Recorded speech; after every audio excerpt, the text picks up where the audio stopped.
नमस्कार, मैं हुसैन रिजवी। नमस्कार, आपके साथ मैं हूं दीपिका यादव। सुबह के 11 बज चुके हैं। आपको दिखाएंगे हर धुआंधार खबरें ताज़ा तरीन बुलेटिन में। अगले 1 घंटे खबर जहां होगी जैसे होगी आपको मिलेगी अभी अभी। दिल्ली, मुंबई, लखनऊ, पटना, चाहे हो कोई शहर, हर बड़ी खबर नॉन स्टॉप पहुंचेगी आप तक। आज खबरों में बात करेंगे दिल्ली में कैसे 24 घंटे में डूबने से 6 बच्चों की जान चली गई।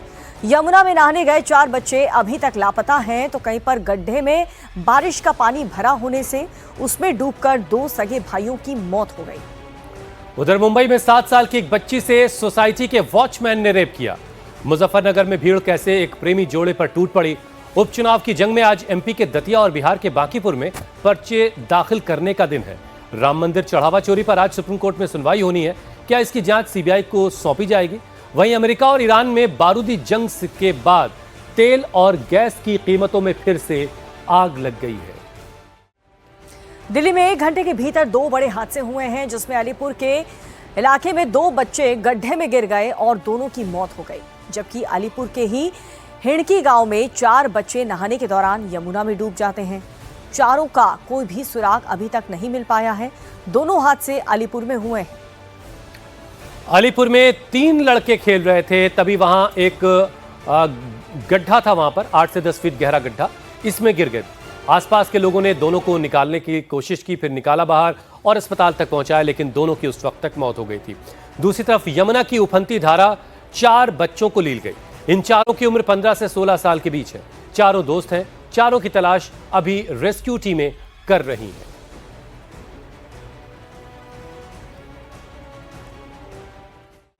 दिल्ली के अलीपुर में कल देर शाम दर्दनाक हादसा हो गया है। 4 दोस्तों को यमुना की लहरें लील गई है। हादसे के बाद चीख पुकार वहां पर मच गई। चारों लड़के 14 से 15 साल उनकी उम्र बताई जा रही है। और इसी से जुड़ी ये बड़ी खबर, दिल्ली में यमुना की उफनती लहरों में 4 लड़के बह गए। चारों का कोई भी सुराग अभी तक नहीं लग पाया। गोताखोरों की टीम बच्चों की तलाश में जुटी हुई है। हिणकी गांव में नहाने के दौरान चारों लड़के यमुना में बह गए, जिनमें 14 साल का सौरभ, 15 साल का अंशु, 15 साल का अमनदीप और 15 साल का राहुल नहाने के लिए यमुना में कूदे थे। अब इनका एक 5वां दोस्त भी था जो खुशकिस्मत निकला, वो नहाने नहीं गया। लकी ने ही चारों को डूबते हुए देखा और फौरन लोगों को खबर दी, जिसके बाद लोग पहुंचे मौके पर, पुलिस को खबर दी गई, गोताखोरों की टीम पहुंची, लेकिन चारों को बचाया। चारों का उस वक्त तक कोई पता नहीं चल पाया है। चारों कहां पानी में डूबने के बाद कहां तक निकल गए। दिल्ली में इन दिनों यमुना का जलस्तर बढ़ा हुआ है, लेकिन इन चारों दोस्तों ने नहाने के लिए जान को जोखिम में डाल दिया। चारों यमुना में डूब गए। घटना रविवार शाम करीब 5:45 बजे की है। यह हादसा हिरणकी गांव में ठोकर नंबर 24 के पास हुआ। नहाने के दौरान चारों दोस्त यमुना की लहरों का मुकाबला नहीं कर पाए। 5वां दोस्त लकी वाकई लकी रहा। वो डर के मारे यमुना में नहाने नहीं गया और उसकी जान बच गई। उसी ने शोर मचाकर लोगों को खबर दी कि और ये बताया सबको कि 4 दोस्त उसके नहाने गए और वो डूब गए। हादसे के बाद लापता बच्चों के घर वालों का अब रो रो करके बुरा हाल है। जो 4 लड़के यमुना नदी में डूबे, उनके परिवार वाले इस समय घाट किनारे खड़े हैं। परिवार का रो रो के इंतजार है और इंतजार कर रहे हैं कि शायद रेस्क्यू टीम को उन 4 लड़कों की कोई खबर मिल सके, क्योंकि कल देर शाम 6 बजे ये लड़के यहाँ पे नहाने आए थे, जिसके बाद आधे घंटे बाद ही पता चल गया था कि 4 लड़के यमुना नदी में डूब चुके हैं। आसपास के किसान, जो पुलिस है, वो भी यहाँ पे आई उनको बचाने के लिए, लेकिन अभी तक बच्चों की कोई खबर नहीं मिल पाई है। उनकी माँ यहाँ पे है, बहन यहाँ पे है, जिनका रो रो कर इस समय बुरा हाल हो चुका है। मेरे बच्चे के लेके आ जा। उम्मीद अभी भी है कि शायद कुछ चमत्कार हो जाए और रेस्क्यू टीम को उन 4 बच्चों की कोई खबर मिल सके। मेरा बच्चा चाहिए मुझे। मेरा राम कहाँ गया? मेरा राम इतना भी नहीं सोचा। मैं अपने बाप का इकलौता बेटा हूँ। इस राम के बारे में तो सोच लेता मेरा बच्चे। अरे मेरा राम कहाँ गया रे? क्या नाम था बच्चे का? सौरभ। कितने साल का? 15 साल का। 15 साल का। 15 साल का। अभी तक रेस्क्यू टीम ने आप लोगों को क्या बताया है? अभी तो मुझे कोई खबर ही नहीं है। कोई खबर नहीं। नहीं, आप लोग कल से यहाँ पे हैं?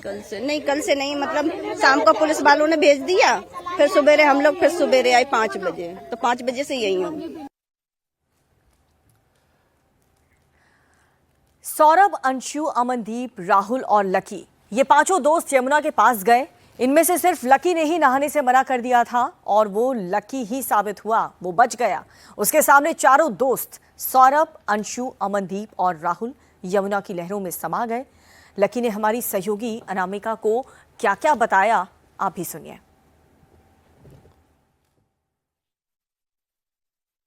राजधानी दिल्ली के अलीपुर इलाके में कल देर शाम 4 लड़के यमुना नदी में डूब गए। उनके साथ उनका 5वां साथी भी था जो यमुना में गया नहीं था, किनारे खड़ा था, जिसने अपने चारों साथियों को यमुना में डूबते हुए देखा।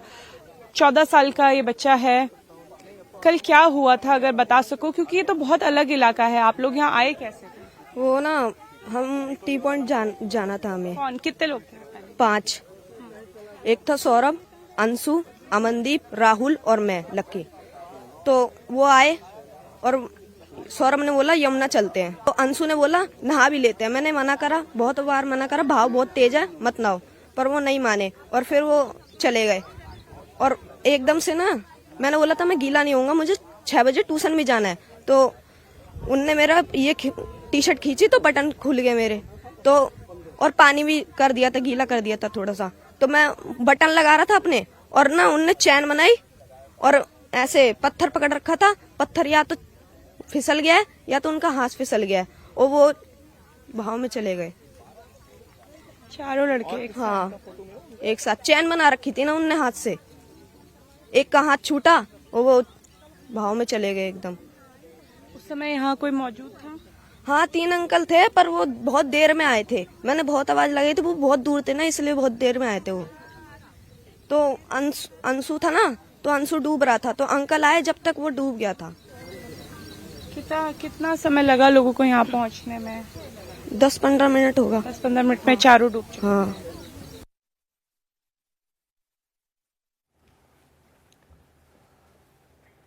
अब इन पांचों दोस्तों की उम्र 14-15 साल के आसपास है, जिसमें से 4 डूब गए। सौरभ 14 साल का था, वो एक लौता बेटा था। हादसे के बाद उसकी मां और तीनों बहनों का रो रो करके बुरा हाल है। पिता किसी फैक्ट्री में नौकरी करते हैं। सौरभ अब भी लापता है। घर वालों को किसी अनहोनी की आशंका सता रही है।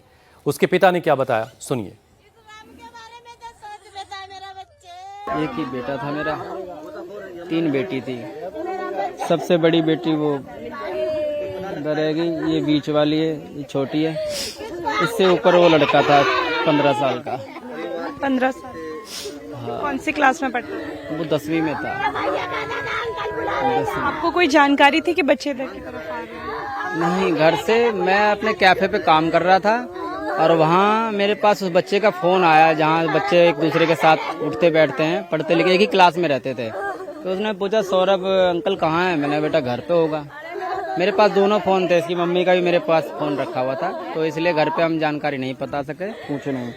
पर वो लड़का आया होगा, घर पे आया, घर पे उसको लेके तब गए साथ में। लेकिन घर से किसी ने नहीं बताया कि हाँ कि मैं जा रहा हूँ नहाने, किसी बच्चे ने नहीं बताया। सब बताया होता तो सब रोक लेते, कोई नहीं जाने देता अपने बच्चे को। लेकिन बच्चे ही आजकल ऐसी उम्र में हैं, कुछ किसी को बताना ही नहीं चाहते कि हाँ भाई हम गलत जगह जा रहे हैं, सही जगह। अब ऐसे इतना भरी हुई नदी है, बताओ यहाँ नहाने की जगह है।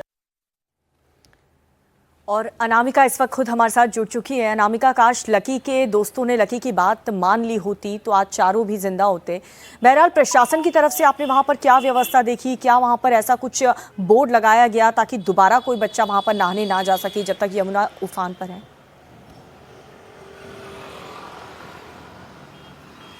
बिल्कुल, जब हम मौके पे पहुंचे तो हमने एक उफनती हुई यमुना नदी देखी, लेकिन वहां पे कोई भी साइन बोर्ड नहीं था। अभी इस समय मानसून का समय चल रहा है, यमुना का बहाव काफ़ी तेज़ है। आज थोड़ा पानी नीचे आया है, कल लगभग 4 फुट पानी ज़्यादा था और जब ये बच्चे पानी में उतरे तो लगभग 1 से 2 मिनट के अंदर अंदर ये चारों बच्चे यमुना नदी में डूब गए। हालांकि उनके दोस्त ने मना किया था, लेकिन इन बच्चों का ये कोई प्लान नहीं था कि वो यमुना नदी में जाएंगे, नहाएंगे। वो यमुना नदी के पास गए थे और जो यमुना नदी में जाने का रास्ता है वो पैदल रास्ता है, जंगलों के बीच का रास्ता है। ये बच्चे गंदे हो गए थे, उनके कपड़ों पे कीचड़ लग गया था और अपने आप को साफ करने के लिए ये बच्चे पानी में उतरे थे। पांचों बच्चे 10वीं कक्षा के पढ़ने वाले हैं और जिस जगह ये हादसा हुआ है वहाँ से 4 किलोमीटर दूर रहते हैं, यानी घर वालों को भी कोई अंदाज़ा नहीं था। वहाँ पे कोई ऐसे केवल खेती करने वाले किसान रहते हैं।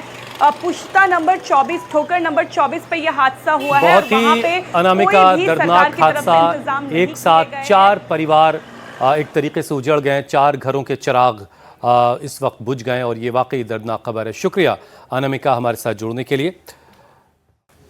अब दिल्ली में ही एक और दर्दनाक हादसा हुआ है जहां पर बारिश की पानी की वजह से 2 भाइयों की जान जा चुकी है और उत्तराखंड कॉलोनी में उस समय हड़कंप भी मच गया जब खेत में खेलने के दौरान 2 मासूम गड्ढे में गिर गए। बारिश की वजह से गड्ढे में पानी भर गया था जिसकी वजह से उनकी डूबने से मौत हो गई। गड्ढा कुछ गहरा था, उसमें पानी भर गया था बारिश का खबर मिलते ही, और ये दोनों बच्चे उसमें गिर गए और डूब गए। खबर मिलते ही कॉलोनी के लोग, गांव के लोग मौके पर पहुंचे। लोगों ने जब बच्चों को गड्ढे से बाहर निकाला तब तक बच्चों की जान जा चुकी थी, जबकि एक बच्चे की जान जा चुकी थी, जबकि दूसरा बच्चा जो था वो गंभीर हालत में बाहर निकाल लिया गया, लेकिन उसकी भी जान बचाई नहीं जा सकी। मृतक बच्चों की पहचान आयुष और नीतीश के तौर पर हुई है। ये वो गड्ढा है जिसने 2 बच्चों की जान ले ली है।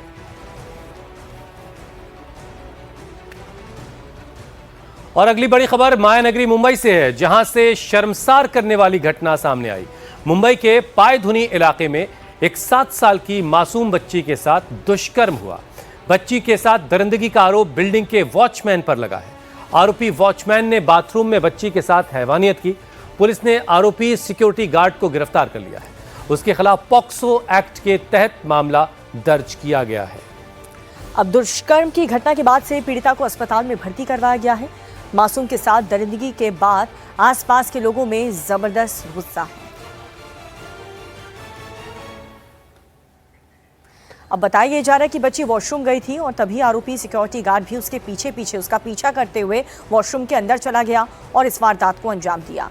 घटना के बाद से बच्ची की तबीयत बिगड़ गई है। परिवार वालों ने जानकारी मिलने पर उसे तुरंत पास के अस्पताल में भर्ती करवाया, जहां पर बच्ची का इलाज इस वक्त चल रहा है। घटना की खबर फैलते ही इलाके के लोगों में भारी आक्रोश, बहुत गुस्सा देखने को मिला और बड़ी संख्या में स्थानीय नागरिक पुलिस स्टेशन के बाहर पहुंच गए और आरोपी के खिलाफ बड़ी कार्रवाई की मांग करने लगे। जेजे हॉस्पिटल में बच्ची है, इसका अभी ट्रीटमेंट चल रहा है। डॉक्टर की टीम जो है इसे वर्कआउट कर रही है और फिलहाल जो बच्ची की तबीयत स्टेबल है। रेप की कलम लगाए हैं और जो बच्ची है तो अंडर एज है तो पॉक्सो एक्ट के तहत भी तो सेक्शन लगवाया है। सर आरोपी का बैकग्राउंड क्या है? वो वहाँ पे एक वॉचमैन का काम कर रहा है और वहाँ से वहीं पे वो काम कर रहा था, तो अभी हम उसकी जांच कर रहे हैं। और ज़्यादा अपडेट के लिए समीर भिसे इस वक्त मुंबई से सीधे हमारे साथ जुड़ चुके हैं। समीर, सबसे पहले तो बताइए कि वो जो मासूम बच्ची है उसकी तबीयत के बारे में क्या खबर है? बिल्कुल, बच्ची की तबीयत जो है फ़िलहाल स्टेबल बताई जाती है, उस पर इलाज इस वक्त जारी है। जो जानकारी मिल रही है बच्ची स्टेबल है, लेकिन साथ ही जो आरोपी है उसे तुरंत पुलिस ने गिरफ्तार कर लिया था और उस पर सारी वो धाराएं जो पॉक्सो के तहत लगती हैं वो लगा दी गई हैं और आज सेशन कोर्ट में उसे पेश किया जाएगा और पुलिस ज़्यादा से ज़्यादा दिनों की पुलिस रिमांड की मांग करेगी।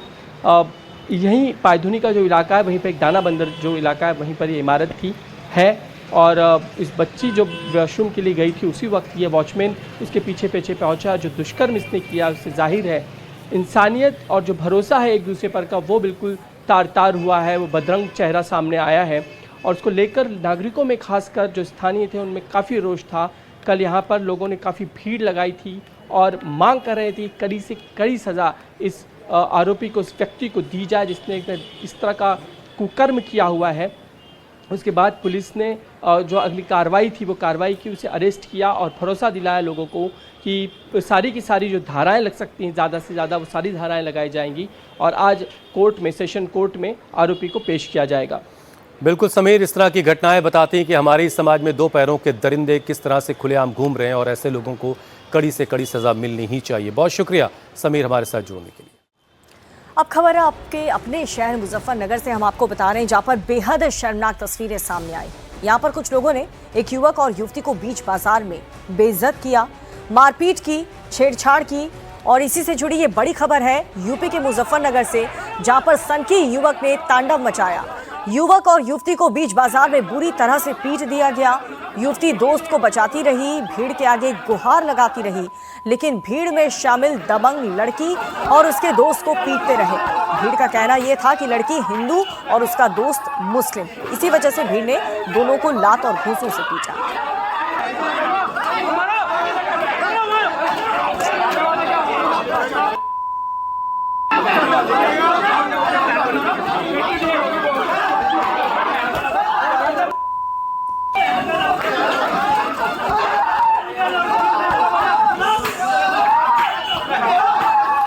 ये तस्वीरें आप जो देख रहे हैं ये मुजफ्फरनगर की है। एक लड़की और एक लड़का दोनों पिट रहे हैं, बल्कि लड़की एक लड़के को बचाने की कोशिश कर रही है। लड़का मुसलमान है, लड़की हिंदू है और इसी बात पर वहां मौजूद लोगों ने, भीड़ ने इस कपल को, इस जोड़े को पीटा है। ये लोग खुद को हिंदूवादी संगठन का कार्यकर्ता बताते हैं। इन्होंने हिंदू लड़की को मुस्लिम लड़के से दूर रखने का ठेका ले रखा है। कैसे 20 से 25 लोगों ने घेर कर इस लड़की के दोस्त को पीटा है। लड़की अपने दोस्त को बचाने के लिए भीड़ से लड़ती रही, लेकिन भीड़ में शामिल लोगों के सिर पर खून सवार था।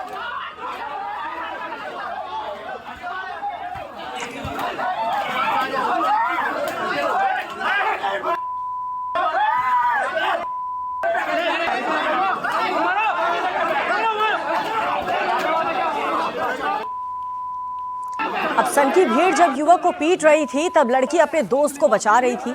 इसी दौरान उस लड़की के साथ भी गाली गलौज और छेड़छाड़ हुई है। खुद को हिंदू धर्म का ठेकेदार बताने वाली भीड़ उस लड़की के साथ कैसी कैसी हरकतें कर रही थी, अब वो भी देखिए।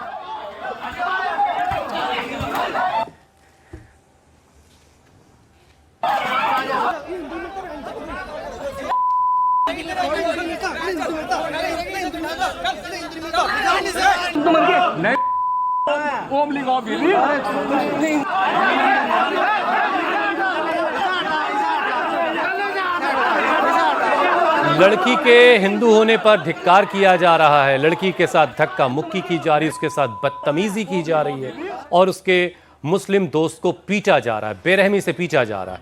पीट पीट करके उसे लहू लुहान कर दिया गया। उसकी दोस्त उसे बचाने के लिए अकेले भीड़ से लड़ती रही। जब वो हार गई, थक गई, तो बीच सड़क पर बैठकर रोने लगी। अफसोस की बात यह है कि दोनों की मदद करने के लिए इस भीड़ में कोई भी नहीं आगे आया, कोई भी इंसान नहीं था वहां और भीड़ जो है तांडव मचाती रही।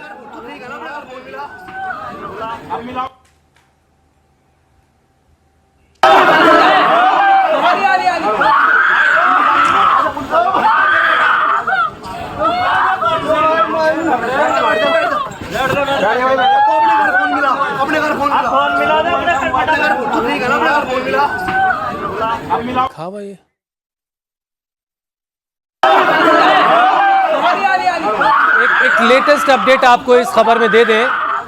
जिस लड़के को पीटा गया है वो लड़का भी हिंदू ही है और उसे इस बात के शक में पीटा गया कि वो एक मुसलमान लड़का है। तो आप देखिए ये भीड़ की जो मानसिकता है वो क्या है। एक लड़की अपने एक दोस्त के साथ, जो एक लड़का दोस्त है उसका, उसके साथ गई, उसके साथ कहीं किसी रेस्टोरेंट में बैठकर खाना खा रही थी, कुछ बातचीत हो रही थी और उसी दौरान एक भीड़ ने इन दोनों को घेर लिया और इस शक में लड़के को पीटा गया कि लड़का मुसलमान है, लेकिन बताया जा रहा कि लड़का भी हिंदू ही है। अब सनकी युवक ने जब युवक युवती को बुरी तरह से पीट लिया, उनका मन भर गया, जी भरकर उनकी फजीहत कर ली, तब जाकर के पुलिस वहां पर पहुंचती है और युवक युवती को थाने ले गई। जरा सुनिए क्या कहना है एसपी सिटी का। देखिए 112 के माध्यम से एक सूचना संज्ञान में आई थी, जिसमें हमारी टीम द्वारा तुरंत मौके पर पहुंचकर जो युवक है, जो पीड़ित युवक है, उसको थाने पर लाया गया, उसको मजदूर की चिट्ठी दी गई, उसका अभी इलाज करवाया जा रहा है और उस पर जो भी तहरीर प्राप्त होगी उस पर तहरीर के आधार पर, साक्ष्य के आधार पर उसमें जो है कार्रवाई, विधिक कार्रवाई अमल में लाई गई। लड़की के साथ भी बहुत पूरी तरह से मारपीट की। जैसा मैंने बताया कि मेडिकल दोनों ही लोगों को करवाया जाएगा, जो भी साक्ष्य सामने आएंगे, तहरीर सामने आएंगे, उसके आधार पर विधिक कार्रवाई संबंधित के विरुद्ध कठोर से कठोर विधिक कार्रवाई अमल में। अगली खबर पटना से है। फैजल खान को अग्रिम जमानत मिल गई है। कोचिंग में फायरिंग के मामले में जमानत मिली है। खान सर के दोनों बॉडीगार्ड्स को भी जमानत मिल गई है। तो ये बड़ी खबर हम इस वक्त की आपको बता रहे हैं। खान सर को अग्रिम जमानत हासिल हो गई है। उनके दोनों बॉडीगार्ड्स को भी जमानत मिल गई है। जो कोचिंग में फायरिंग हुई थी कुछ वक्त पहले, आपको याद होगा, उस मामले में यह अग्रिम जमानत खान सर को मिली है।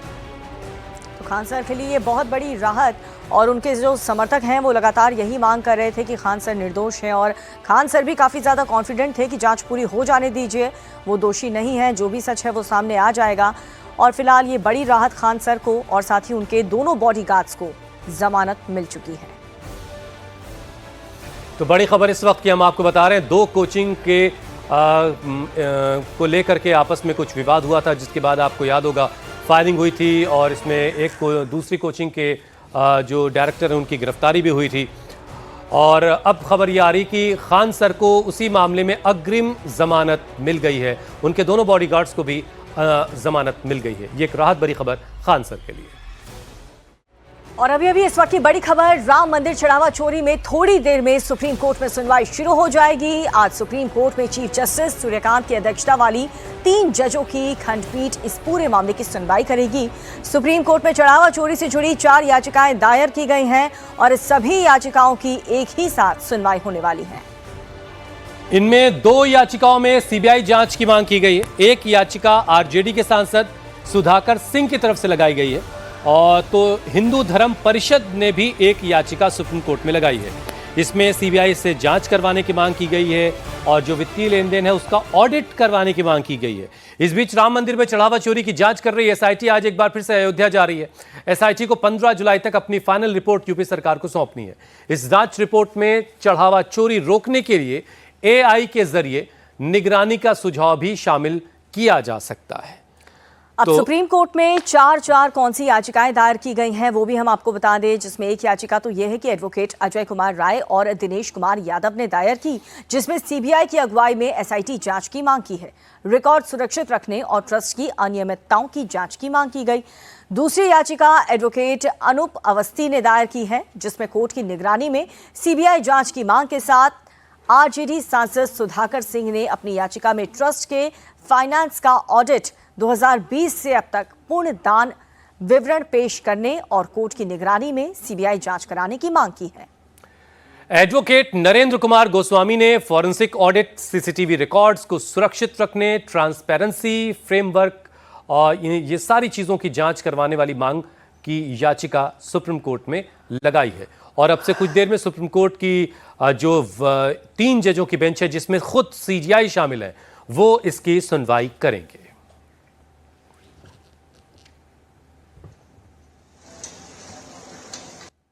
अयोध्या में राम मंदिर चंदा चोरी में सुप्रीम कोर्ट में पिटीशन फाइल करने वाले अजय राय जी हमारे साथ हैं, उनसे बात करते हैं। सर, आपने सुप्रीम कोर्ट में पिटीशन फाइल किया, क्या आप लोग डिमांड कर रहे हैं? हम लोगों ने multi disciplinary CBI led investigation की मांग करी है। ऑनरेबल कोर्ट में also take call to monitor the entire investigation. Sir, अभी एसआईटी इस पूरे मामले की जांच कर रही है, तो क्या क्योंकि आप सीबीआई जांच की मांग कर रहे हैं, तो क्या लगता है कि अदालत के इस पर क्या रुख रह सकती है? सो फार एज आई सी जहां तक मुझे लगता है यूपी में एसआईटी और एक ऑनगोइंग इन्वेस्टिगेशन जो वहां की लोकल पुलिस कर रही है, दो पैरेलल एडमिनिस्ट्रेटिव मेजर्स इस मामले में लिए गए हैं। क्योंकि एसआईटी ने एक आरंभिक जांच आख्या रिपोर्ट ट्रस्ट को दी थी, ट्रस्ट ने उसको रेफर करते हुए एफआईआर दर्ज कराई हुई है, जिसकी जांच वहां का सर्कल ऑफिसर, जिसको क्या बोलते हैं क्षेत्र अधिकारी, वहां की जांच कर रहे हैं। एसआईटी जांच कर रही है, उस पर आपको पूरा भरोसा नहीं है? बात भरोसे की नहीं है, बात कार्यशैली की है। वी आर नोबडी टू कि हम भरोसा है कि नहीं है, वी आर नोबडी टू से ऑन दैट, लेकिन बात कार्यशैली की है। आप एसआईटी बनाते हैं, एसआईटी अपनी रिपोर्ट को ट्रस्ट को डिस्क्लोज करती है जो शक के दायरे में है, ट्रस्ट उसमें एफआईआर करती है। आप एडवोकेट नहीं है, इसमें बहुत सारे टेक्निकल फ्लॉज हैं। और जो प्रोसिक्यूशन कभी होगा इसमें तो वो स्टैंड कर पाएगा कहना बहुत मुश्किल है, क्योंकि एसआईटी जांच करके अपनी रिपोर्ट ट्रस्ट को डिस्क्लोज करती है, ट्रस्ट इसमें कंप्लायनेंट है। तो एसआईटी का ऑनगोइंग इन्वेस्टिगेशन से क्या लेना देना ये समझ से परे है, समझ में नहीं आ रहा। State should clarify on this. Atul Bhatia ने बात की याचिकाकर्ता से और याचिकाकर्ता ने अपनी सारी बात बताई। अतुल भाटिया इस वक्त खुद सीधे हमारे साथ जुड़ चुके हैं। अतुल, जो याचिकाएं लगाई गई हैं, याचिकाकर्ताओं को क्या उम्मीद है सुप्रीम कोर्ट वो उन तमाम सारी मांगों को उनकी सुनेगा, उस पर कोई आदेश देगा या कुछ और भी अदालत से आज सुनने को मिल सकता है? देखिए, निश्चित रूप से क्योंकि आज सुप्रीम कोर्ट में इस पूरे मामले पर सुनवाई होनी है। 1/21 नरेंद्र कुमार गोस्वामी वर्सेस यूआई ये केस लगा हुआ है सुप्रीम कोर्ट में। 1/22 अजय कुमार राय वर्सेस श्री राम जन्मभूमि तीर्थ क्षेत्र ट्रस्ट और इसके अलावा 1/23 सुधाकर सिंह वर्सेस यूआई। तो ये 3 मैटर है, 3 एप्लीकेशन है जो सुप्रीम कोर्ट में लगी है और अब माना जा रहा है कि अब से कुछ देर बाद सुप्रीम कोर्ट इन तीनों जो याचिकाएं हैं, 4 याचिकाएं हैं, इन पर सुनवाई शुरू करेगा। तो सुप्रीम कोर्ट क्योंकि जिस तरीके से डिमांड की गई है, 2 याचिकाओं में यह कहा गया है कि सीबीआई की जो है वो एक इन्वेस्टिगेशन और सीबीआई अपनी एसआईटी बनाए, क्योंकि जो एसआईटी यूपी सरकार ने बनाई थी उसने बाकायदा रिपोर्ट जो है वो राम जन्मभूमि ट्रस्ट को ही दी थी और उसके बाद इस पूरे मामले के अंदर एफआईआर हुई। और अब इन याचिकाओं में डिमांड की जा रही है कि जो कोर्ट मॉनिटर्ड जो पूरी इन्वेस्टिगेशन हो इस मामले के अंदर, क्योंकि जो भी एसआईटी ने रिपोर्ट दी जो यूपी सरकार ने बनाई थी उसने रिपोर्ट जो है वो ट्रस्ट को दी थी और उसमें ट्रस्ट ने एफआईआर जो है वो दर्ज कराई थी। तो पूरा क्योंकि सर्कल ऑफिसर इस मामले की जांच अतुल, शुरू में 2 जो केसेस के बारे में आपने जिक्र किया, एक में 21, 22 और 23 ये पूरे। हाँ अतुल, शुरू में 2 केसेस के जो आपने जिक्र किए, एक में आपने versus of union of India का जिक्र किया और दूसरे में ट्रस्ट का जिक्र किया। तो ट्रस्ट की तरफ से कौन अपीयर हो रहा है? बाकी तो सॉलिसिटर जनरल अपीयर होंगे ही होंगे। देखिए, अभी तक जो है क्योंकि जिन 4 याचिकाएं जो लगाई गई हैं उसमें आरजेडी सांसद है सुधाकर सिंह, उनकी तरफ से वकील जो है वो पेश होंगे और माना जा रहा है कि जो सेंटर की तरफ से या स्टेट गवर्नमेंट की तरफ से निश्चित रूप से जो एसजे है तुषार मेहता सॉलिसिटर जनरल, वो एसडी तुषार मेहता जो है वो सुप्रीम कोर्ट में पेश होंगे। तो बाकी क्योंकि अब से कुछ देर बाद सुप्रीम कोर्ट में सुनवाई होगी और इसके अलावा जो अजय कुमार राय और दिनेश यादव जिन्होंने ये याचिका लगाई है वो भी सुप्रीम कोर्ट में पेश होंगे। तो अब क्योंकि माना जा रहा है कि एसजी जो है वो खुद इस पूरे मामले पर सरकार की तरफ से, राज्य सरकार बिल्कुल, की तरफ तो सुप्रीम कोर्ट की से सुनवाई का इंतजार है सभी को है। आप नजर बनाए रखिए और हमारे साथ भी बने रहिए, क्योंकि इस बीच राम मंदिर में चढ़ावा चोरी की जांच कर रही है एसआईटी आज एक बार फिर से अयोध्या पहुंचने वाली है। लखनऊ के कमिश्नर विजय विश्वास पंत की अगुवाई में गठित एसआईटी रिपोर्ट फाइनल करने में जुटी हुई है। वो अयोध्या में राम मंदिर ट्रस्ट से जुड़े लोगों के बयान एक बार फिर से दर्ज कर सकती है। माना यह भी जा रहा है कि एसआईटी चढ़ावा चोरी रोकने के लिए बाकायदा आर्टिफिशियल इंटेलिजेंस की निगरानी का सुझाव दे सकती है। इस बीच कल धर्म सेना के अध्यक्ष संतोष दुबे से एसआईटी ने वर्चुअली पूछताछ की। अयोध्या के सीओ के दफ्तर में संतोष दुबे के राम मंदिर चढ़ावा चोरी को लेकर सवाल उनसे किए गए। करीब 10 मिनट तक हुई इस पूछताछ के बाद संतोष दुबे से और सबूत होने पर आज दोपहर तक आने के लिए कहा गया है। आज एक बार फिर से एसआईटी इसी बीच अयोध्या भी पहुंच रही है। बयान देना था एसआईटी को। अच्छा, तो हमने उनको सारा बयान, जो हमारा कर्तव्य था एक जागरूक नागरिक होने का और अयोध्या आंदोलन का आरोपी होने के कारण, उस आंदोलन से जुड़े होने के कारण जो मेरा धर्म था, मैंने बताया। क्या क्या बताया आपने? मैंने बताया 1200-1250 रामशिलाओं से लेकर आज तक जो चोरी हुआ ये घटना चक्र बताया और चोरी करने वाले कौन लोग हैं ये भी बता दिया। सारी चीज़ें बताई हैं। हमने कार्यवाही की अपेक्षा की है। मैंने हाथ जोड़ के निवेदन किया है कि इनको जेल ही भेजिए, बचने न पाएँ। अगर ये बच जाएंगे तो देश में पुनरावृत्ति और इसमें बढ़ेगी और तमाम घटनाएं होंगी। उन्होंने कहा ठीक है, अगर कुछ और आपको मिलता है तो हमें कल दोपहर तक जानकारी दीजिएगा। और वहीं दिल्ली दंगे में आईबी अफसर अंकित शर्मा की हत्या केस में कड़कड़डुमा कोर्ट अब से थोड़ी देर में फैसला सुनाने वाली है। 2020 के उत्तर पूर्वी दिल्ली दंगों के दौरान इंटेलिजेंस ब्यूरो के अधिकारी अंकित शर्मा की बेरहमी से हत्या कर दी गई थी और इस पूरे मामले में आम आदमी पार्टी के पूर्व पार्षद ताहिर हुसैन समेत 11 मुख्य आरोपी बने थे। इन आरोपियों पर हत्या, दंगा, आपराधिक साजिश और सांप्रदायिक वैमनस्य फैलाने समेत कई गंभीर धाराओं के तहत मुकदमा चल रहा है। दंगे के बीच लापता हुआ आईबी ऑफिसर अंकित शर्मा का बाद में एक नाले से शव मिला था। पोस्टमार्टम रिपोर्ट में अंकित के शरीर पर चाकू के निशान पाए गए। पेट और सीने में चाकू से हमले किए गए थे।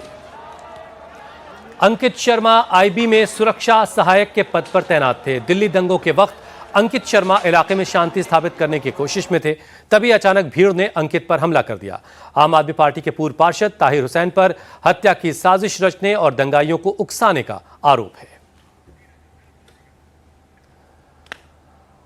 अतुल भाटिया इस पर और ज्यादा अपडेट के साथ हमारे साथ जुड़ रहे हैं। अतुल, एक पुराना मामला दिल्ली दंगों से जुड़ा, वो भी आज उसमें भी आज अदालत से फैसला आने वाला है। क्या आपके पास खबर है कि कब तक इस मामले की सुनवाई होनी है और कब तक कोई नतीजा हमें सुनने को मिलेगा? देखिए हुसैन, आज कड़कड़ुआ कोर्ट जो है वो इस पूरे मामले पर अपना आदेश सुनाएगी, क्योंकि 2020 के अंदर जो दंगे हुए थे उसमें आईबी ऑफिसर अंकित शर्मा का मर्डर हुआ था। चाकू से गोदा हुआ शव जो है वो उनका वहां पे एक नाले से बरामद हुआ था। तो इस मामले के अंदर जो आम आदमी पार्टी का पूर्व काउंसलर है ताहिर हुसैन, उसके समेत 11 लोगों को आरोपी बनाया गया था। लगातार इस पूरे मामले के अंदर कड़कड़ुआ कोर्ट में सुनवाई चली थी और इसके बाद जो कोर्ट है कड़कड़ुआ कोर्ट, उसने अपना जो ऑर्डर है वो रिजर्व कर लिया था, जो फैसला है वो सुरक्षित रख लिया था। तो आज पोस्ट लंच इस पूरे मामले के अंदर जो कड़कड़ुआ कोर्ट है वो इस पर अपना फैसला सुनाएगी। इसमें ताहिर हुसैन समेत 11 आरोपी हैं जिनके ऊपर हत्या, दंगा, आपराधिक साजिश रचने और इसके अलावा सांप्रदायिक वैमनस्य फैलाने समेत कई गंभीर धाराओं में मुकदमा दर्ज है। तो आज क्योंकि यह बहुत इंपॉर्टेंट मैटर था, 2020 के दंगे हमने देखे थे किस तरीके से नॉर्थ ईस्ट दिल्ली के अंदर लगातार वहां पर काफी दंगे हुए जिसमें कई लोगों की मौत हो गई थी और अंकित शर्मा जो कि आईबी का अधिकारी था उसकी भी दयालपुर इलाके के अंदर चाकुओं से गोदकर हत्या कर दी गई थी। क्योंकि कोर्ट ने, कड़कड़ुआ कोर्ट ने इस पूरे मामले के अंदर ऑर्डर सुरक्षित किया था। आज उसके ऊपर फैसला सुनाया जाना है। तो पोस्ट लंच ये फैसला आएगा, जिसके बाद क्योंकि ताहिर हुसैन जो है वो लंबे समय से इन दंगों के बाद से ही जेल के अंदर बंद है। लगातार इन्वेस्टिगेशन जो है वो दिल्ली पुलिस की क्राइम ब्रांच, इसके अलावा स्पेशल सेल, लोकल पुलिस, इन सब ने पूरे इस मामले की इन्वेस्टिगेशन की थी, जिसके बाद जो ताहिर हुसैन है उसको गिरफ्तार किया गया था। जो फिलहाल ताहिर हुसैन समेत 11 आरोपी हैं उन पर आज कड़कड़ुआ कोर्ट अपना फैसला सुनाएगा। निश्चित रूप से ताहिर हुसैन, अतुल, कोर्ट के इस फैसले पर भी आप नजर बनाए रखिएगा, लगातार जानकारी आपसे जुटाते रहेंगे। फिलहाल आपका बहुत बहुत शुक्रिया इन तमाम जानकारी के लिए। और अब खबर आगरा से, जहां एक शख्स को सोशल मीडिया पर सीएम योगी के खिलाफ टिप्पणी करना महंगा पड़ा। वीडियो सामने आने के बाद एक्शन में आई आगरा पुलिस ने उसे हवालात में बंद कर दिया। इसके बाद वो हाथ जोड़कर सीएम योगी से माफी मांगता नजर आया। कहा कि साहब माफ कर दो, मैंने वीडियो बनाया। आरोपी का नाम रफीक है, वो आगरा के नुनिहाई इलाके का रहने वाला है। सोशल मीडिया पर एक वीडियो तेजी से वायरल हुआ था जिसमें वो सीएम योगी के खिलाफ आपत्तिजनक बातें कह रहा था। वीडियो वायरल होते ही आगरा पुलिस तुरंत एक्शन में आई और बिना किसी शिकायत का इंतजार किए एतमादुद्दौला पुलिस की साइबर टीम ने फौरन उसकी लोकेशन ट्रेस की और उसके बाद उसे दबोच लिया गया। इसके बाद वो पुलिस कस्टडी में माफी मांगता नजर आया और ये कहता नजर आया कि अब ऐसी गलती दोबारा नहीं करेगा। अब मैंने ठीक कर दी, मुझसे गलती हो गई, वीडियो बनाई, अब कभी नहीं बनाऊंगा, मुझे माफ़ कर दो। अब मैंने वीडियो बनाई, गलती हो गई, अब कभी नहीं बनाऊंगा, मुझे माफ़ कर दो। अब मैंने वीडियो बनाई, गलती हो गई, कभी नहीं बनाऊंगा, माफ़ कर दो।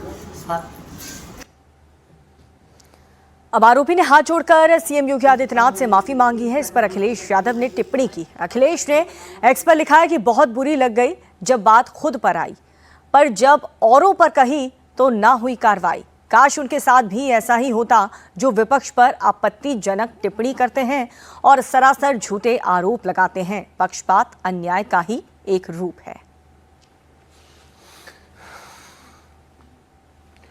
और अगली खबर मेरठ से है, जहां पुलिस ने साइबर ठगी के मामले में एक बड़ी कार्रवाई की। मेरठ पुलिस ने गाजे बाजे के साथ आरोपी अलाउद्दीन की 2.5 करोड़ की संपत्ति कुर्क कर दी है। अलाउद्दीन पर इस मामले में पहले से गैंगस्टर एक्ट दर्ज है। इसके बाद मेरठ पुलिस उसके घर पहुंची और मुनादी के बाद कुर्की का नोटिस उसके मकान पर चिपका दिया गया है। अलाउद्दीन की ग्राम बजौट में 4 प्लॉट और मेरठ रेजिडेंसी वाले मकान को जब्त कर लिया गया है। अलाउद्दीन के खिलाफ मेरठ, अयोध्या और राजस्थान में साइबर ठगी सहित कई गंभीर धाराओं में मुकदमे दर्ज किए जा चुके हैं। श्रीमान वरिष्ठ पुलिस अधीक्षक महोदय के निर्देशन में अपराध व अपराधियों के खिलाफ चलाए जा रहे अभियान के अंतर्गत थाना लोहिया नगर के द्वारा एक सराहनीय कार्य किया गया है। दिनांक 11 तारीख को थाना लोहिया नगर के ग्राम बैजोत के निवासी अलाउद्दीन, जो कि एक साइबर फ्रॉडिया है तथा उसके खिलाफ 6 से अधिक अभियोग पंजीकृत है, थाना लोहिया नगर के द्वारा गैंगस्टर एक्ट के तहत कार्रवाई करते हुए उसकी ग्राम बैजोत में 4 प्लाट व 1 मकान, जिसकी कुल बाजारी कीमत लगभग 2.5 करोड़ से अधिक है, को कुर्क किया गया है। अब मेरठ पुलिस के मुताबिक अलाउद्दीन के खिलाफ मेरठ, अयोध्या और राजस्थान में साइबर फ्रॉड, धोखाधड़ी, आईटी एक्ट और गैंगस्टर एक्ट समेत 7 केसेस दर्ज हैं। कार्रवाई के तहत ग्राम बाजोर के चोर प्लॉट पर मेरठ रेसिडेंसी कॉलोनी का एक आवासीय प्लॉट और पक्का मकान कुर्क किया गया है। पुलिस का कहना यह है कि सर्किल रेट के हिसाब से इन संपत्तियों की कीमत तकरीबन 58 लाख रुपए है, लेकिन मौजूदा बाजार में इनकी कीमत करीब 2 करोड़ 50 लाख रुपया की गई है। तो 2.5 करोड़ की संपत्ति कुर्क कर दी गई है। साइबर ठगी का यह पूरा मामला है और कई जगहों पर अलाउद्दीन के खिलाफ मामला दर्ज है, जिसके बाद यह कार्रवाई की गई है। रुचि हमारे साथ, हमारे सहयोगी इस वक्त जुड़ चुके हैं, रुचि कुमार। रुचि जी, इस पे और ज्यादा क्या अपडेट है, क्या क्या पूरा मामला क्या है और कब कब ये साइबर ठगी इस अलाउद्दीन की तरफ से की गई जिस मामले में कार्रवाई हुई है?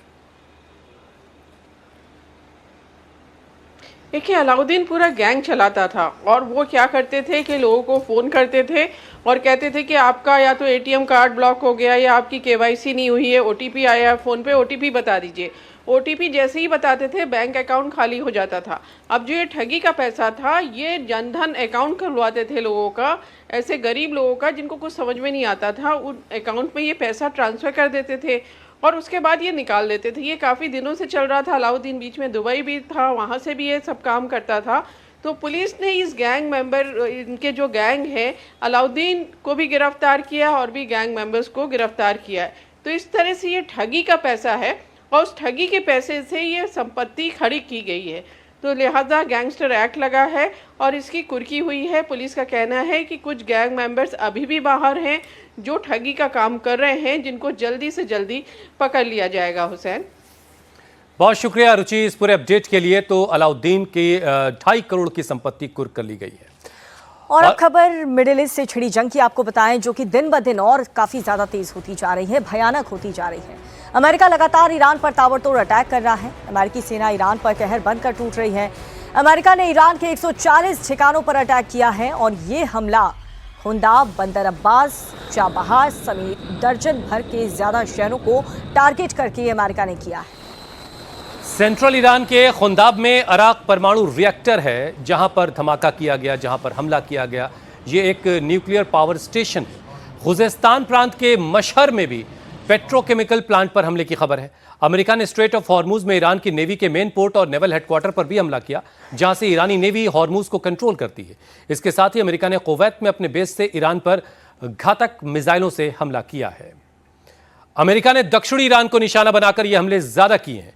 बूशहर से चाबहार तक, यानी पूरा दक्षिण का जो हिस्सा है, जो कोस्टल एरिया है, जो समंदर का किनारा है, जो हॉर्मुज से सटा हुआ है। अमेरिकी सेंट्रल कमांड के मुताबिक अमेरिका ने इस हफ्ते 3 दिनों में ईरान के 300 से ज्यादा ठिकानों को निशाना बनाया है, जिसमें मिलिट्री ठिकाने भी हैं और सिविल इंफ्रास्ट्रक्चर भी शामिल है, जिसमें एक न्यूक्लियर पावर स्टेशन है। इसके अलावा रेलवे रूट को भी निशाना बनाया गया है।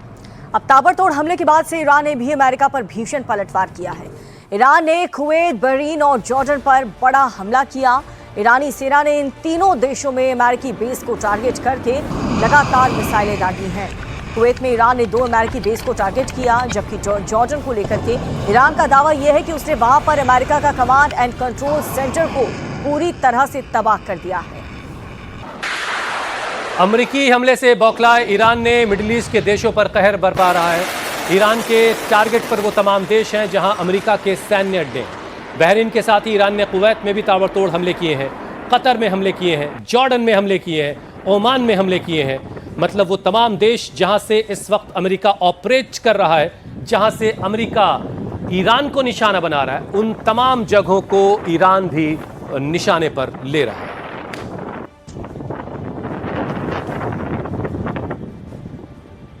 तो ये जो तस्वीर आप देख रहे हैं वो कुवैत में मौजूद अमेरिकी एयरबेस की है, जहां पर ईरानी मिसाइलों ने काफ़ी ज़्यादा नुकसान पहुंचाया है। लेकिन सबसे ज़्यादा नुकसान जॉर्डन के यूएस बेस में पहुंचाया है, जहां पर तमाम जो कमांड सेंटर्स थे अमेरिका के, उसे निस्तानाबूद करने का दावा ईरान की तरफ से किया जा रहा है। हालांकि नुकसान हुआ है कि नहीं, इस बात की पुष्टि अमेरिका की तरफ से नहीं हुई है। लेकिन ये आसमान में गरजते हुए ईरानी मिसाइलों को आप देख सकते हैं, जो लगातार मिडिल ईस्ट में यूएस बेसिस पर तबाही मचा रहे हैं। जॉर्डन में F-35 के हैंगर को नुकसान पहुंचाया, ये दावा किया गया। MQ-9 ड्रोन का हैंगर था, उसे नुकसान पहुंचाया गया। लेकिन ये जंग जैसे जैसे तेज हो रही है, वैसे वैसे इंटरनेशनल मार्केट में क्रूड ऑयल की कीमतें भी आसमान की तरफ जा रही हैं। और अब बात आसमानी आफत की। जुलाई में जारी सैलाबी आफत का सिलसिला थमने का नाम नहीं ले रहा। उत्तर भारत के पहाड़ी राज्यों में इस वक्त सबसे ज्यादा हालात विकट बने हुए हैं। फ्लैश फ्लड और बादल फटने की वजह से जम्मू कश्मीर के पहलगाम, अनंतनाग और डोडा में बड़ी तबाही हुई है। अब गाड़ियां बह चुकी हैं, होटल्स में पानी घुस चुका है, जिसके बाद रेस्क्यू करके सैलानियों को सुरक्षित वहां से निकाला जा रहा है, जो कि बहुत बड़ी चुनौती है। उत्तराखंड में भी सड़क पर लैंडस्लाइड से आवाजाही पूरी तरह से ठप हो चुकी है। 2 नेशनल हाईवे समेत 125 सड़कों पर चट्टानों से टूट करके गिरने से भगदड़ जैसा मंजर हो गया। उत्तराखंड में आज रेड अलर्ट भी है। ऋषिकेश यमुनोत्री हाईवे बीते 3 दिनों से बंद है। देश के 18 राज्यों में इस वक्त अलर्ट जारी है। पहाड़ तोड़ आफत से जनजीवन ठप है। जम्मू कश्मीर और उत्तराखंड में ज्यादातर नदियां उफान पर। अलकनंदा, मंदाकिनी जैसी नदियों का जलस्तर अब लोगों को डरा रहा है। खतरे के निशान के बहुत करीब पहुंच चुकी हैं नदियां, जिसकी वजह से निचले इलाकों को खाली करने के लिए कह दिया गया है। 20 जुलाई तक भारी बारिश का अनुमान है।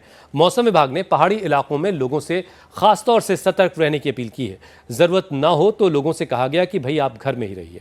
यूपी, बिहार, हरियाणा में भी आज बारिश का रेड अलर्ट है। और उत्तराखंड से इस वक्त एक बड़ी खबर आपको बताएं, जिसमें पहाड़ तोड़ आफत से रफ्तार पर ब्रेक लग गया है। अल्मोड़ा हल्द्वानी रूट पर लैंडस्लाइड का खौफनाक मंजर देखने को मिला। अचानक से पहाड़ का एक हिस्सा भरभरा कर सड़क पर आ गया, जिसके चलते आवाजाही ठप हो गई है। सड़क पर लोग फंस चुके हैं। नेशनल हाईवे पर गाड़ियों की लंबी कतार लग चुकी है, जिसके बाद स्थानीय प्रशासन की मदद से रेस्क्यू ऑपरेशन चलाया जा रहा है। क्रेन, जेसीबी काफी देर तक मलबा हटाने के बाद आवाजाही शुरू करती। अभी भी इस इलाके में भूस्खलन का अलर्ट होने की वजह से लोगों में सावधानी बढ़ती जा रही है। तो ये अल्मोड़ा की तस्वीरें आप देख रहे हैं। लैंडस्लाइड के बाद सारा मलबा हाईवे पर आ गया और रास्ता ठप हो गया। दोनों तरफ गाड़ियां फंस गईं। भारी मशीनों को लगाया गया, रास्ता क्लियर किया गया और रास्ता फौरी तौर पर बहाल कर दिया गया। लेकिन इस तरह का खतरा लगातार पहाड़ी राज्यों में बना हुआ है। बारिश के बाद लैंडस्लाइड से पहाड़ी राज्यों में खासतौर से लोग काफ़ी परेशान हैं। ये देखिए, लोगों की लंबी कतारें लगी हुई हैं, गाड़ियों की लंबी कतारें हैं। लोग इंतज़ार में हैं कि कब रास्ता खुलेगा और कब वो जाएंगे। हालांकि गनीमत ये है कि एडमिनिस्ट्रेशन लगातार एक्टिव है और हालात पर उसकी नज़र है। और कहीं से भी जब लैंडस्लाइड की खबर आती है, फ़ौरन मूवमेंट होता है और रास्ता क्लियर करने का काम सबसे तेज़ी से किया जाता है। हिमाचल प्रदेश का हाल भी आपको बता दें, जहां पर किन्नौर इलाके में भारी भूस्खलन हुआ है। पहाड़ी से मलबा गिरने के बाद से नेशनल हाईवे 5 पूरी तरह से ठप हो गया है।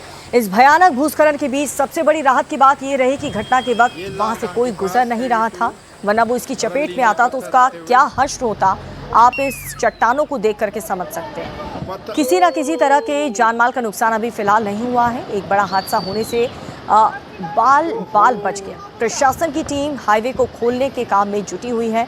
जल्द से जल्द प्रशासन की यही कोशिश है कि नेशनल हाईवे नंबर 5, जहां पर भारी भूस्खलन आ चुका है, उसे क्लियर किया जाए।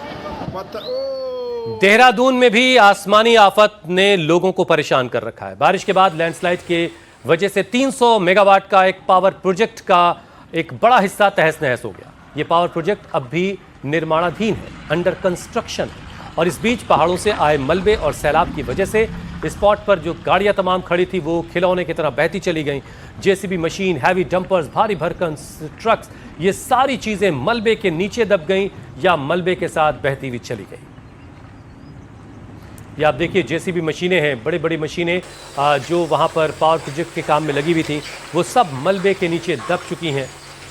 और अब आपको जम्मू कश्मीर में पहलगाम और अनंतनाग में बादल फटने के बाद भारी तबाही की तस्वीर दिखाते हैं। अचानक से फ्लैश फ्लड के अटैक से घरों को काफी नुकसान पहुंचा, गाड़ियां मलबे में दब गईं। मेन रोड इस वक्त मलबे के ढेर में तब्दील नजर आ रहा है। होटल में पानी घुस चुका है, जिसके बाद सैलानी जो वहां पर मौजूद थे, आनन फानन में उनका रेस्क्यू किया गया, उनकी जान बचाई गई। मौसम विभाग की तरफ से अगले 3 से 4 दिनों तक भारी बारिश और लैंडस्लाइड की चेतावनी है। और अब खबर हिमाचल प्रदेश से है। यहाँ 6 जिलों में सैलाब का आफत जारी है, सैलाबी आफत जारी है और इसको लेकर के प्रशासन का रेड अलर्ट है। मंडी जिले में भारी लैंडस्लाइड से कोहराम मचा। सड़क पर अचानक पहाड़ों का हिस्सा टूट कर आ गिरा, बड़ी बड़ी चट्टानें गिरने लगी, जिससे पूरे इलाके में हड़कंप मच गया। आनन फानन में सड़कों के दोनों तरफ गाड़ियों की आवाजाही को रोका गया ताकि किसी भी अनहोनी से लोगों को बचाया जा सके। बड़ी खबर राजधानी दिल्ली से है, जहां एक बार फिर से हिट एंड रन का मामला सामने आया। राजधानी के राजौरी गार्डन इलाके में एक तेज रफ्तार गाड़ी ने पैदल चल रहे एक शख्स को कुचल दिया। टक्कर इतनी जोरदार थी कि पीड़ित ने इलाज के दौरान दम तोड़ दिया है। अब बेकाबू स्कॉर्पियो सवार टक्कर के बाद से कार लेकर वहां पर मौके से फरार हो जाता है। बाद में पुलिस ने आरोपी की पहचान करके उसे गिरफ्तार किया। मृतक का कहना यह है, उसका जो नाम है वो उदय कुमार है, जो राजौरी गार्डन की एक निजी दुकान में काम करता था। हादसे के समय उदय अपने दोस्त के साथ पैदल घर लौट रहा था और उसी दौरान तेज रफ्तार स्कॉर्पियो आती है। उदय को जोरदार टक्कर मारकर वहां से आरोपी फरार हो जाता है। फिलहाल पुलिस ने ड्राइवर को गिरफ्तार कर लिया है, कार जब्त कर ली गई है और उससे पूछताछ की जा रही है। वही 8:20 के आसपास एक ब्लैक कलर की गाड़ी आई, उनको ठोक के चली गई। इतने स्पीड में थी, बहुत ज्यादा स्पीड में थी। हाँ, पैदल ही आ रहे थे, दोनों बंदे पैदल ही आ रहे थे। जो स्कॉर्पियो गाड़ी बता रहे वो कितनी स्पीड? वो कम से कम उस समय उसने एक बैग स्पीड देके और ऐसे घुमा दिया पूरा, टक्कर मार। लग रहा था स्टंट मार रहा था। ये स्टंट नहीं, उसको लग रहा था या तो पी रखा होगा या गाड़ी कैसे करके क्या घुमा दिया। हम तो एकाएक वो स्पीड दे दिया।